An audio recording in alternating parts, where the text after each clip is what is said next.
Charlie, what have you made of the way the AFL's responded to the incident on Thursday night in Perth? Tom, look, it hasn't changed too much from our perspective. Obviously, a little bit surprised with some of the internal communications, but from our perspective, it doesn't really change our position, which was we felt like on the night that play should have been stopped, but I think everyone's in general agreement with that.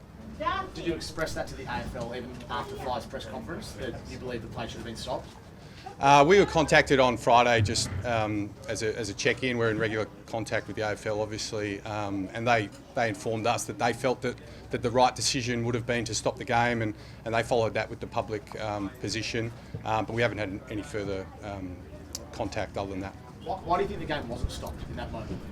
Oh, look, it's hard to say. I think it's a judgment call, isn't it, for the umpires who are officiating, and you hope that you get more of those decisions right. It's hard to say. Angles, what they were focusing on in the minute of the game, split second.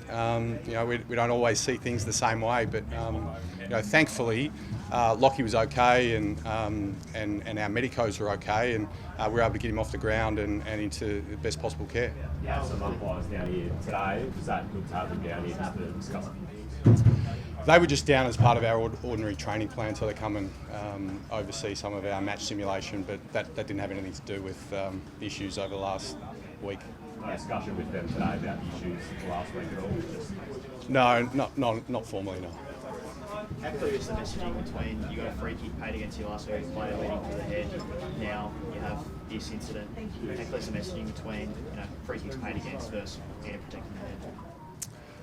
Oh, look, as I said, we're in constant dialogue with the AFL on these types of issues, and I think we were on the record last week that we did raise an issue with players leading with their head, and I know that's something that's front of mind for the AFL that we're looking at. It's not an easy game to umpire, as we all know, and I think we all concede. We've got to continue to try and get better, and I think everyone's on the same page with that. With the communications around this one and more bigger picture, I guess, how confident are you in those running the game at the moment? Oh, look, I think this is a very isolated incident. I can't talk to any of the specifics around the communications or the miscommunications. What I do know that everyone involved in this game is absolutely committed to putting on the best possible product, to making sure that our players and our staff are looked after and are safe, and their well-being is paramount. And I don't think that's changed over the last 24 hours. Charlie? Is it time for full-time umpires? I mean, senior coaches have been pretty strong on this year around the standard of umpiring. Is it time for full-time umpires? Yeah, I think it's a great question. The question I would have is, what more could they be doing that they're not currently doing if they were full-time? I think, I don't know what their schedules are like. I don't know the specifics of that to be able to comment on it, but if there is more that they can be doing to review games, to work through scenarios, and that would require full-time, absolutely.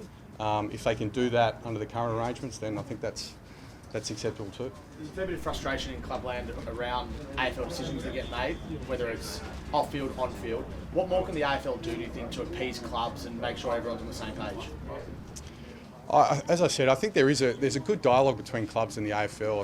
I think we all want to work together to make our game the best it can be. I think just continual dialogue. We're going to continue to provide feedback and accept that feedback and consult with people that have been in the game and done it a long time. I think we're all committed to getting better, and we've just got to continue to do that. How's Lockie doing, and has he been made aware of, what's happened since Friday? Yeah, Lockie's doing really well. So he's recovering well. He walked some laps this afternoon at training. He's feeling good. He's entered our protocols and he'll work through that. But he's in good spirits, which is great. We've been in touch with him constantly and his family. He's obviously followed the news and the headlines over the last little while. I think he'd prefer he wasn't in the spotlight. He'd just like to get back, focus on recovering and get back to playing footy in due course. Charlie, a lot has been made of the way the umpires handled that situation, but from a medical perspective, should your doctors have called for a stretcher, given that he fell over and was clearly shaken at the legs? Well, they did call for a stretcher. I think if you look at the vision, he was on his feet by the time our doctors got out to him, so he was reasonably quick back to his feet, which changes that decision. The stretcher was called for. We implemented that process, but by the time the stretcher could even get onto the ground, he was starting to run towards the boundary. So that's how it played out. We're happy with the process, and our doctors do a terrific job looking after our players, and very happy and comfortable with how they handle it. Just ask one, I guess, broad one on Lockie and the whole situation, how you, as the senior coach, feel it's all played out? Look, I'm pretty comfortable with what I said after the game. Our first thoughts go to Lockie, making sure he's well. I think the footage of our players going into the change rooms post-siren and greeting Lockie, something we showed downstairs, is something we're really proud of, how we care for each other, love and support. We'll stay with that for now. Just one in four, if I could. When you heard the umpire audio last night, I don't know if you watched it live. No, I didn't. I haven't seen any of that, no. Okay. I was going to say, what was your, I guess, emotional reaction when you heard about what did unfold on field for the umpires? I love you guys, but I don't tend to watch all your work. And but Nadine kept me abreast of what was going on, and no, I wasn't aware I was aware there's footage or audio, but I wasn't aware what was said. Unfortunate news about Geordie. How's he doing after the setback? Yeah, I stood here, a week ago, sort of excited for giving some time for Geordie to progress his training and loads, and then there was something that just wasn't quite right, so we seek some external advice, and it shows a fresh new injury, which is sort of explains some stuff, some power stuff in his game, but then also means there's another direction we're going to take with Geordie now, and it's he's into some rehab, and then hopefully get him back in a few weeks' time. So he's been carrying that for a bit? No, it's expressed itself in the Cats game. Again, there's sort of some grumblings around an Achilles, which is something he's been working through, and he probably thought it was just part of that, but in fact it was something slightly more. So, a little bit frustrating. How concerned are you by the amount of setbacks he seems to be having physically? Oh, look, we've still got time. We're playing the long game with Jordan. We said that right from the start. We're not in a hurry. This is not going to be a major setback. Ideally, it's not. And goes back and starts to get himself right. I don't even know what round it is now. What is it, round 9 or 10 or something? So we've still got a long way to go. And our ambition and want is to have Geordie fit and well, firing when we need him most. Just to clarify, is it his Achilles or is it groin as well? No, he has no groin problems. No. How's Brody? My check? Yeah. Yeah, no, he's good. He's training well. He's fresh.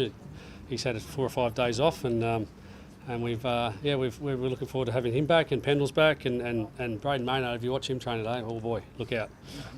About Charlie Westfly, you were pretty honest last week about not playing him a little bit underdone with that foot, but he went back to the VFL, played really well again.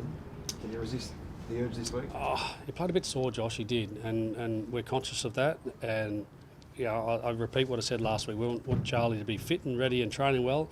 He seems like he got through training today better than he did last week. That's a step forward. He's certainly in our sights. It's just when and where. The other one, Dustin Moore, he was out there today. Is he more than likely next weekend? Again, I'm not sure. I think there's a timeline of 1 to 2 weeks. We'll just have to wait and see this next week. But the pleasing thing is with that injury, he's able to run and do most drills other than some of the competing stuff, which is important to his game. So, we'll probably ask the same question next week. I'll know more then. How much is the backline relishing this week's challenge? I think it's Adelaide's forward line and doing it without the skipper. Yeah, I'm glad that we get to talk about the Crows. I'm excited for this game. We've had a great record against Adelaide in recent time in tight games, but it's been incredibly well fought out games, and they've improved, and we'd like to think we have too. And their marking power is really elite right now at both ends of the ground. We're well aware of that. It's going to be a big feature of the game, so let it rain. Just to return to the official's concussion, less about the decisions made on the night, but more about the communications that came out afterwards. How would you describe your faith in the AFL's leadership and football operations? Yeah, it seems to be a bit of a narrative around that. I'm not going to get caught up in it. I know I'm having dinner with them next Monday, and there's a couple of things I'd like to express about the game, trying to improve the game in little parts. But I've got a great relationship with Laura and Andrew, and I don't have an issue at all with the way that the game's being led. I think the game's just never been in better shape. I think we can all look at the game and feel that. There's little teething problems here and there, and I'm certain that things happened on last weekend, they'll be better improved from the processes of them. How much of a bonus could Tom Mitchell be for you now that he's come back? Clearly got a build at the VFL level, but it looks like he's taken a big step forward. Yeah, no, we're wrapped with the progression he's made. He'll play a bit more game time this week, and then it's a matter of going to VFL and playing like an AFL player. We've got minutes as a focus now at the moment, but in short course they will be beyond minutes and about impacting games. And I'm sure he'll be a well included asset at the right time. Nick Dacos took to captaincy like a duck to water Anzac Day. Is he going to lead the team again this weekend? Yeah, I'm pretty sure that'll be the case, but I'll just have to double check. The paper says in rock with Bruzzy. I think they did that last time. I think he'll lead, but again, that'll be a leadership decision. Last time it was, we thought Nick would be opportune time to lead for the first time. I'll just make sure, double check with the leaders, that's what they want this time. Has Braden Maynard expressed his desire to you to stay at the club and re-sign? I speak often to Bruzzy about his footy, how much we appreciate him, how much we love him. I don't go into contract stuff. I leave that for the list management and his manager. And funnily enough, his manager is my manager, so there's a good relationship there. But no, we love Bruzzy very much, and there's no reason right now, if I'm looking at him in the eye, to think otherwise. Again, I'll leave that up to managers to decide those things. Charlie Dean, the next man in, down back. Did you see him trading there, Josh? Taking a couple of contested marks. He's in great form, isn't he? Yeah, we'll have to weigh up whether we go tall or small, and there's a heavy forecast for rain, which could make the game a bit different. But we'll wait and see. First item on the agenda when you catch up with Andrew and Laura next week for you? Entree into a main. I'll leave that for now, but I'll be happy to share that later. You said last week you asked a question about leading with the head. Did you get a response? We did. We did, and the response was that the free kick was warranted. Again, if Braden didn't go in for the tackle, then it would have been a different story. So, some of the game's grey, isn't it? And we're all standing here, and I'm sure you're the same, that you want our players to be protected, and we want them to have great careers and not go through some stuff that others have had to go through in the past to get us in this position. Rule changes and whatever it looks like, and better looking after players when they're injured. I think we all want that.